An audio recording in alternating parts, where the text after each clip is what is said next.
বিলুপ্ত হয়ে যাচ্ছে। বিলুপ্ত হওয়ার মূলে যে কারণ আছে সেগুলি হলো নবীন বয়সের কিছু আলেমদের আবির্ভাব হয়েছে আমাদের সময়, যারা আনুষ্ঠানিক লেখাপড়া শেষ করার পরে কোনো আল্লাহওয়ালা বুজুর্গের সোহবতে কিছুদিন ব্যয় করার দরকার মনে করেন না, বরং তারা মনে করেন যে বড় বড় বুজুর্গরা দাওরায়ে হাদিসের যে কিতাবগুলি পড়েছিলেন আমিও সেই কিতাবগুলি পড়েছি, কাজে আমি তাদের কাছে আর কি শিখতে যাব। এমন কিছু নবীন আলেমের আবির্ভাব হয়েছে সমাজে, যারা দাওরায়ে হাদিসের কিতাবগুলি পড়ার পর, পরীক্ষা দিয়ে পাশ করার পর নিজের জীবন গড়ার জন্য, তরবিয়ত হাসিল করার জন্য, ইসলামী পরিভাষা ব্যবহার শিক্ষা করার জন্য, আমল আখলাক সংশোধন করার জন্য কোনো বুজুর্গের সুহবতে, আল্লাহওয়ালার সুহবতে সময় দেওয়া দরকার মনে করেন না। এরা পরিভাষাগুলি শিখার সুযোগ পায় না, এগুলি আল্লাহওয়ালাদের কাছে শেখা যায়। যেমন এর একটা উদাহরণ দিচ্ছি। জামিউল ফাতাওয়া নামে একটা বিশাল ফতোয়ার কিতাব আছে,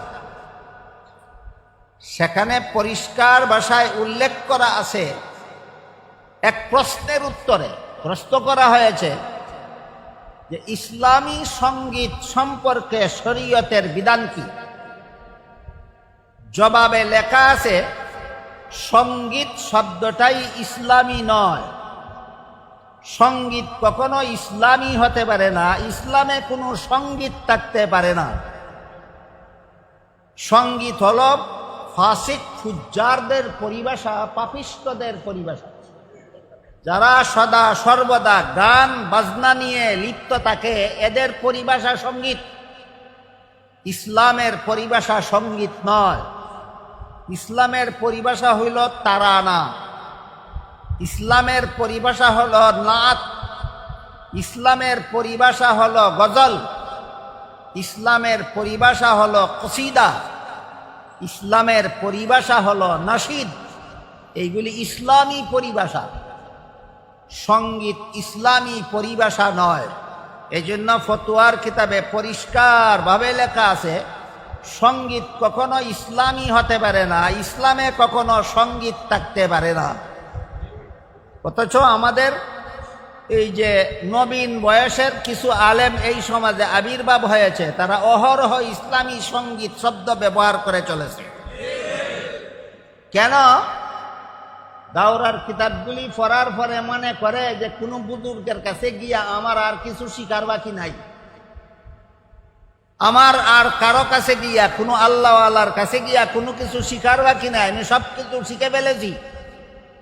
এই ভ্রান্ত ধারণা এদেরকে ভ্রান্ত পথে নিয়ে যাচ্ছে। এর একটা চমৎকার উদাহরণ কোরআনেও আছে। হযরত রাসূল করিম সাল্লাল্লাহু আলাইহি ওয়াসাল্লামের দরবারে সাহাবায়ে কেরামও বসতেন, একদল মুনাফিকরাও বসত। সাহাবাগণ রাসূলের কোনো কথা কখনো না বুঝলে সাহাবাগণ রাসূলকে বলতেন, রাঈনা ইয়া রাসূলুল্লাহ, আমাদের প্রতি একটু লক্ষ্য করে, আমাদের প্রতি একটু সদয় হয়ে কথাটা আবার বলুন ওগো আল্লাহর রাসূল। এই রাঈনা শব্দ, মুনাফিকদের ভাষায় রাঈনা শব্দের একটা খারাপ অর্থ আছে। মুমিনরা যখন রাঈনা বলতো, মুনাফিকরা সেই খারাপ অর্থে রাঈনা বলত। এই জন্য আল্লাহ পাক রব্বুল আলামিন আয়াত নাজিল করে বলেন, লা তাকুলু রাঈনা ওয়াকুলু উনজুরনা। যেই শব্দ পাপিষ্টরা ব্যবহার করে, মুমিনরা সেই শব্দ ব্যবহার করবে না। তোমরা শব্দ পরিবর্তন করে ভিন্ন শব্দ ব্যবহার করো, তোমরা উনজুরনা শব্দ ব্যবহার করো। রাঈনা শব্দের তোমাদের কাছে যেই মর্ম, উনজুরনা শব্দের একই মর্ম, কিন্তু রাঈনা মুনাফিকদের পরিভাষা, উনজুরনা মুসলমানদের পরিভাষা। দেখুন তো আল্লাহ কোরআনে পরিভাষাও শিক্ষা দিলেন কিনা। এখান থেকে শিক্ষা পাওয়া গেল মুসলমানদের আলাদা পরিভাষা আছে, শুধু শাব্দিক অর্থ বিবেচনায় পাপিষ্টদের শব্দ মুসলমানেরা ব্যবহার করতে পারে না। বেদিন কাফিরের পারিভাষিক শব্দ মুসলমান ব্যবহার করতে পারে না, মুনাফিকদের পারিভাষিক শব্দ মুসলমান ব্যবহার করতে পারে। এই গেল তিলাওয়াত শব্দ সম্পর্কে সামান্য আলোচনা। তিলাওয়াত এটা কোরআন পড়ার পরিভাষা। কোরআন পাঠ করা বলা যাবে না, কোরআন তিলাওয়াত করা বলতে হবে, পাঠ করা বলতে হবে। অন্যান্য গ্রন্থের বেলায় তিলাওয়াত শব্দ ব্যবহার করা যাবে না, যেহেতু এটা কোরআনের জন্য বিশেষ পরিভাষা, বৈশিষ্ট্যপূর্ণ পরিভাষা। তিলাওয়াত শব্দ শুধু কোরআনের জন্য ফিট, অন্য গ্রন্থের বেলায় আনফিট। এই কথাটা পরিষ্কার ভাষায় মুফরাদাতুল কোরআন নামক কিতাবে আল্লামা ইমাম রাগিব ইসফাহানি রহমতুল্লাহি আলাইহি উল্লেখ করেছেন। তিলাওয়াত শব্দ কোরআনের বেলায় ফিট, অন্য গ্রন্থের বেলায় আনফিট। বুঝে থাকলে এবার বলুন, আমরা কোরআন পাঠ করা বলবো না কোরআন তিলাওয়াত করা বলবো? গেল 4 দায়িত্বের প্রথম দায়িত্ব সম্পর্কে সামান্য আলোচনা। কেউ বলতে পারেন প্রথম দায়িত্বটার নাম কি? হ্যাঁ, কোরআনে তিলাওয়াত, কোরআনের তিলাওয়াত, তিলাওয়াতে কোরআন। দ্বিতীয় দায়িত্বটার নাম হলো তালিমুল কোরআন, কোরআনের শিক্ষা।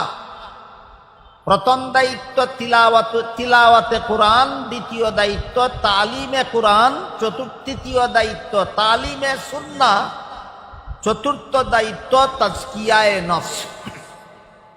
আমরা সব সময় দায়িত্ব 4টা মনে রাখি। নবীরও 4 দায়িত্ব ছিল উম্মতের হেদায়েতের জন্য, আলেমগণেরও দায়িত্ব এই 4টাই জাতির হেদায়েতের জন্য। যে আলিমের কাছে কোরআনের সহি তেলাওয়াত নাই, তিনি জাতির হেদায়েত করতে পারবেন না। যে আলেমের কাছে কোরআনের তালিম নাই, তিনি জাতিকে হেদায়েত করতে পারবেন না। যে আলেমের কাছে সুন্নাহর তালিম নাই, তিনি জাতিকে হেদায়েত করতে পারবেন না। যে আলেমের কাছে তাজকিয়ায়ে নফস নাই, তিনি জাতিকে হেদায়েত করতে পারবেন না। এবার তালিমে কোরআন হলো নবীর এবং নায়েবে নবীগণের দ্বিতীয় দায়িত্ব। এই তালিমে কোরআনের অর্থ হলো কোরআনের মর্ম শিক্ষা দেওয়া। তিলাওয়াতে কোরআনের অর্থ হলো কোরআনের শব্দ তিলাওয়াত করা। আর তালিমে কোরআনের অর্থ হলো কোরআনের মর্ম শিক্ষা দেওয়া। কোরআনের মর্ম, কোরআনের অর্থ, কোরআনের ব্যাখ্যা, কোরআনের বিশ্লেষণ। মুফাসসিরিনে কেরাম তাফসীরের কিতাবে লিখেছেন, কোরআনের সহি শুদ্ধ মর্ম পাওয়া যাবে কোথায়? এর 6টা ঠিকানা আছে। 6 ঠিকানায় কোরআনের সহি মর্ম পাওয়া যায়। এর বাইরে কোরআনের বিশুদ্ধ মর্ম পাওয়া যাবে না। এর বাইরে যদি কেউ কোরআনের মর্ম বলে, ব্যাখ্যা করে, সেটা হবে মন গড়া ব্যাখ্যা, কোরআনের অপব্যাখ্যা। আমার কথা বুঝে থাকলে একটু দয়া করে বলুন, কোরআনের বিশুদ্ধ ব্যাখ্যা কত ঠিকানায় পাওয়া যায়? 6 ঠিকানায় পাওয়া যায়। 1 নম্বর ঠিকানার নাম তাফসীরুল কোরআন বিল কোরআন। 2 নম্বর ঠিকানার নাম তাফসীরুল কোরআন বিল আহাদিসিন নববিয়্যা। 3 নম্বর ঠিকানার নাম তাফসীরুল কোরআন বি আসারিস সাহাবা। 4র্থ ঠিকানার নাম তাফসীরুল কোরআন বি আকওয়ালিত তাবিঈন। 5ম ঠিকানার নাম তাফসীরুল কোরআন বি ইজতিহাদিল মুজতাহিদিন। 6ষ্ঠ ঠিকানার নাম তাফসীরুল কোরআন বিল কওয়াইদিল আরাবিয়্যা। বাংলায় বলি, কোরআনের সহি ব্যাখ্যা, কোরআনের সহি মর্ম, সহি অর্থ যে 6 ঠিকানায় পাওয়া যায়, এই 6 ঠিকানার প্রথম ঠিকানা স্বয়ং কোরআন। অর্থাৎ কোরআনের কোনো আয়াতে যদি একটা কথা সংক্ষেপে বলা হয়ে থাকে, অন্য আয়াতে যদি ওই বিষয়টাই বিস্তারিতভাবে বলা হয়ে থাকে, তাহলে পরবর্তী আয়াতটা হবে প্রথম আয়াতের জন্য ব্যাখ্যা। কোরআনের ব্যাখ্যাটা কোথায় পেলাম? কোরআনেরই আরেকটি আয়াতে পেলাম। যেমন ধরুন, সূরা ফাতিহার এক আয়াতে আল্লাহ আমাদের নির্দেশ দিয়ে বলেন, তোমরা ইহদিনাস সিরাতাল মুস্তাকিম বলে আমার কাছে দোয়া করো। এর অর্থ হলো আমাদেরকে সুদা পথ দেখাও। কিন্তু সুদা পথের আর কোনো ব্যাখ্যা এখানে বলা হয়নি। তাই পরবর্তী আয়াতে বলা হয়েছে সিরাতাল্লাযীনা আনআমতা আলাইহিম, হে আল্লাহ আপনি যাদেরকে নিয়ামত দান করেছেন তারা যে পথে জীবন যাপন করেছেন সেই পথটাই সুদা পথ। তাইলে ইহদিনাস সিরাতাল মুস্তাকিম আয়াতের ব্যাখ্যা হলো সিরাতাল্লাযীনা আনআমতা আলাইহিম।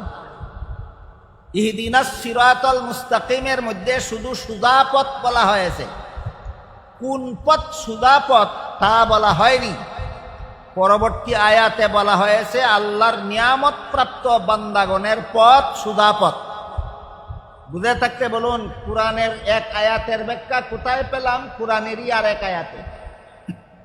এটার নাম তাফসীরুল কোরআন বিল কোরআন। কোরআনের এক আয়াতের ব্যাখ্যা কোরআনেরই আর এক আয়াতের দ্বারা যদি হয়, এটা কোরআনের সহি ব্যাখ্যা, এক নম্বর সহি ব্যাখ্যা। আর যদি কোরআনের কোনো আয়াতের ব্যাখ্যা অন্য আয়াতে পাওয়া না যায়, দুই নম্বরে সেই আয়াতের ব্যাখ্যা খুঁজতে হবে রাসূলের হাদিসে। সুতরাং রাসূলের হাদিস হলো কোরআনের সহি ব্যাখ্যার দ্বিতীয় ঠিকানা। হাদিসের দ্বারাও যদি কোনো আয়াতের মর্ম পরিষ্কারভাবে বুঝে না আসে, তাহলে সেই আয়াতের মর্ম খুঁজতে হবে সাহাবায়ে কেরামের জীবনীতে। সুতরাং সাহাবায়ে কেরামের জীবন ইতিহাস হলো কোরআনের সহি ব্যাখ্যার তৃতীয় উৎস।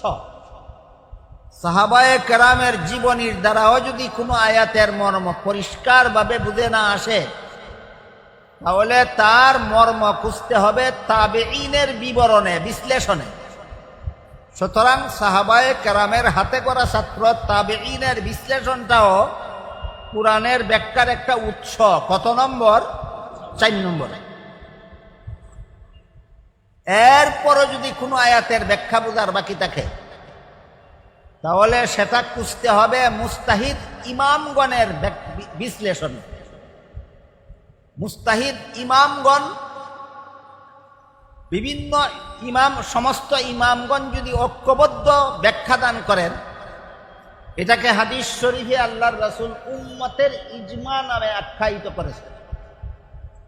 সমস্ত মুস্তাহিদ যদি ঐক্যবদ্ধভাবে একটা মীমাংসা দেন, এটাকে হাদিসে আল্লাহর রাসূল উম্মতের ইজমা নামে আখ্যায়িত করেছেন এবং বলেছেন এই ঐক্যবদ্ধ মীমাংসাটাই আল্লাহর কাছে শতকরা 100% নির্ভুল ইসলামী বিধান গণ্য হবে। সুতরাং মুস্তাহিদ ইমামগণের ঐক্যবদ্ধ সিদ্ধান্ত, এটাও ইসলামী শরীয়তের নির্ভুল দলিল। আর যদি মুস্তাহিদ ইমামগণের বিভিন্ন জন বিভিন্ন সমাধান দেন, তাহলে এক একজন ইমামের প্রদত্ত সমাধানকে এক একটা মযহাব বলা হয়। মযহাব সম্পর্কে সহিহ বুখারী শরীফের বর্ণিত এক হাদিসে রাসূল করিম সাল্লাল্লাহু আলাইহি ওয়াসাল্লাম বলেন, ইযা হাকামাল হাকিমু ফাজতাহাদা ওয়া আসাবা ফালাহু আজরান ওয়া ইযা ইজতাহাদা ওয়া আখতা ফালাহু আজরুন ওয়াহিদ আও কামা ক্বালা আলাইহিস সালাতু ওয়াস সালাম।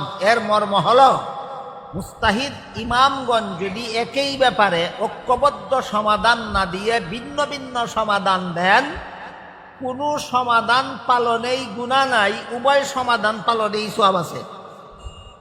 এই হাদিসের দ্বারা সুস্পষ্টভাবে প্রমাণিত, ইমাম আবু হানিফার মযহাব মতে নামাজ পড়লে যেমন সওয়াব, ইমাম শাফিঈর মযহাব মতে নামাজ পড়লেও সেই সওয়াব।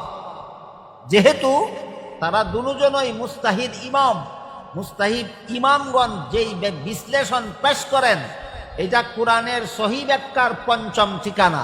কোরআনের সহি ব্যাখ্যার পঞ্চম ঠিকানা। এরপরও যদি কোনো বিষয়ের সমাধান বাকি থাকে, তাহলে সেই বিষয়ের সমাধান